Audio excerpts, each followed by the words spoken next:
Hello friends, the topic here is Hawk Roosting by Ted Hughes. Now, telling you about the poet first. Edward James Hughes, popularly known as Ted Hughes, was an English poet, translator and children's writer. He was born on 17th August 1930. Critics frequently rank him as one of the best poets of his generation and one of the 20th century's greatest writers. He was appointed Poet Laureate in 1984 and held the office until his death. He was married to American poet Sylvia Plath from 1956 until her death by suicide on 28 October 1963 at the age of 30. His last poetic work, Birthday Letters, published in 1998, explored their relationship. The poem Hawk Roosting deals with the character of a hawk, a bird of prey which is resting on a tree. Roosting means resting. The poem contains the first-person narrator and represents the thoughts in a kind of internal monologue through the mind of the hawk. The poem conveys an unmistakable picture of the hawk through a few characteristic details. Hooked head, hooked feet. It gives us a vivid impression of the character of the hawk, which often happens to be similar to human nature. This poem relies on personification. The bird speaks to itself like a human being, describes violent scenes, and claims domination. Well, now here we have the first stanza, and it goes, I sit in the top of the wood, my eyes closed. In action, no falsifying dream, between my hooked head and hooked feet, or in sleep rehearse perfect kills and eat.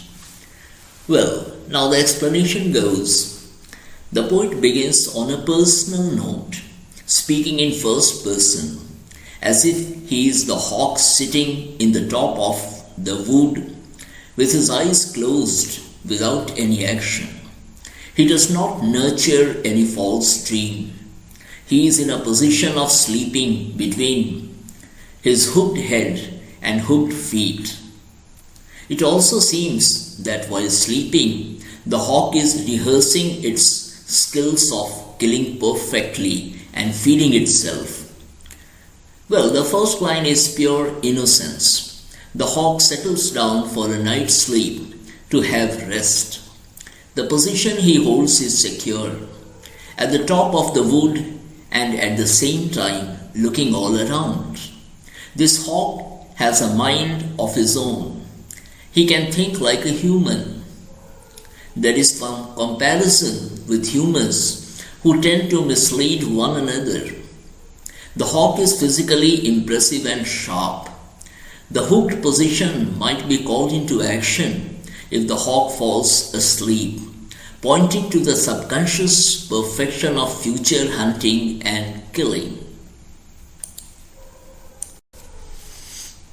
Well, now moving on to the second stanza, and here you see the lines are, the convenience of the high trees, the air's buoyancy and the sun's ray are of advantage to me, and the earth's face upward for my inspection.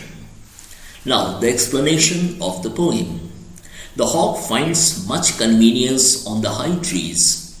The air is pleasant and there is enough sunlight that comes as an advantage to the bird. From the top of the trees, he can observe the earth below. The air's buoyancy, the upward force and warmth of the air comes as an advantage to him. Even the earth looks up so that the bird is able to clearly observe things down on the earth. Well, now here we have the third stanza, and the lines are: my feet are locked upon the rough bark.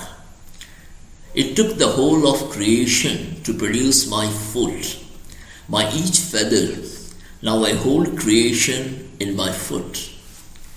Well, the explanation is, the hawk says further that he holds the rough bark of the tree with his feet. He speaks of the whole creation that produced his feet and feathers. Now, as his feet are locked upon the bark, he boasts of holding creation in his foot. The lines become the focal point in the poem as they suggest that creation itself was involved in the making of this hawk. But now, as the hawk says, the roles are reversed. It is hawk now that holds the creation in his foot. It also points to a question whether one is the creation of a creator or the creation of evolution, where the fittest only survive. Well, now we have the fourth stanza coming up here.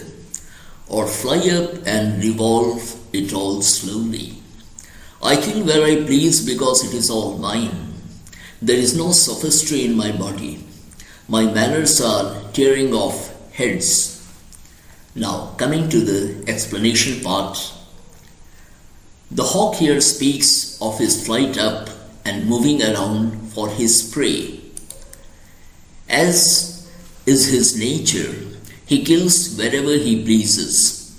He firmly claims to have his possession of all that he kills.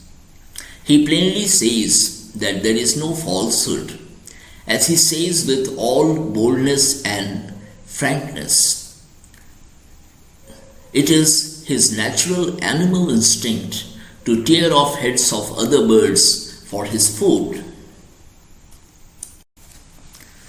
Now here we are on to the fifth stanza, and it says, the allotment of death for the one path of my flight is direct. Through the bones of the living, no arguments assert my right. Now the explanation. The hawk speaks directly of the death of the bird he sets his eyes upon for his prey. He tears through the bones of existence. He is in no mood to accept any arguments against his right to kill for his survival.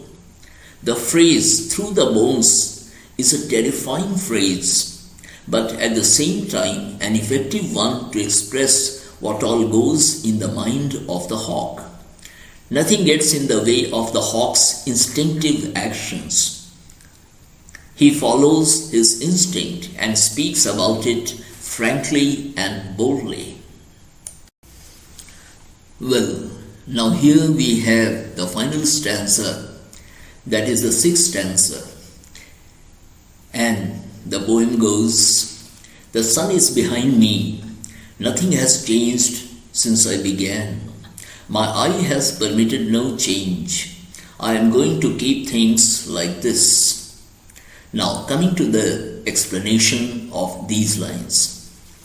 In a very plain language, the hawk speaks of the sun that he has been seeing rising and setting since he began his movement across the sky.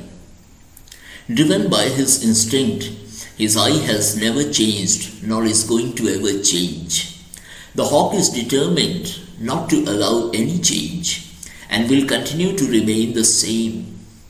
This last stanza sums up the hawk's attitude to life and death. In one sense, it is a plain and bold statement, undiluted, pure, and true to itself.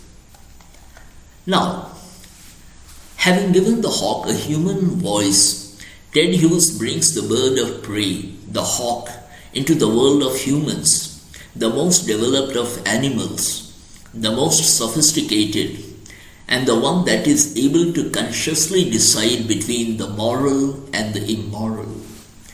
The words of the poem represent the thoughts in a kind of internal monologue, which the writer supposes to be running through the mind of the hawk. We are reminded by the poem that the hawk always gives an impression of being a fierce, cruel, and arrogant creature. This is not just an animal poem. It certainly begins with the presentation of just a hawk roosting, means a hawk resting, but it carries a much deeper meaning. There is a transition from bird life to human life upon which the poem depends and which unlocks its symbolism. Through the bird in this poem, Ted Hughes extends his reach into human affairs. The phenomenon of powerful, ruthless, deadly physical force without any care for legality or morality, and devoid of any mercy, humanity, or humility. The hawk is a perfect symbol of such power. The unflinching eye of the hawk allows no change, no evolution of institutions, no reforms, no improvement, and no challenge to his authority. The choice of words is also interesting. There is no single word or expression that is unusual or far-fetched. It is a very powerful poem with subtle shades of human nature reflected through a hawk. The apparent simplicity and the actual complexity is a characteristic feature of this poem. It is a poem that creates a special tension between the natural world and the human world, one that Ted Hughes explored a great deal in his animal poems. So here I come to the end of the explanation of this poem. And friends, if you have subscribed to my channel, thank you. And if you haven't, then if you choose to subscribe, you will be watching very useful videos and you will be doing well in your career and moving ahead quite smoothly. Thank you.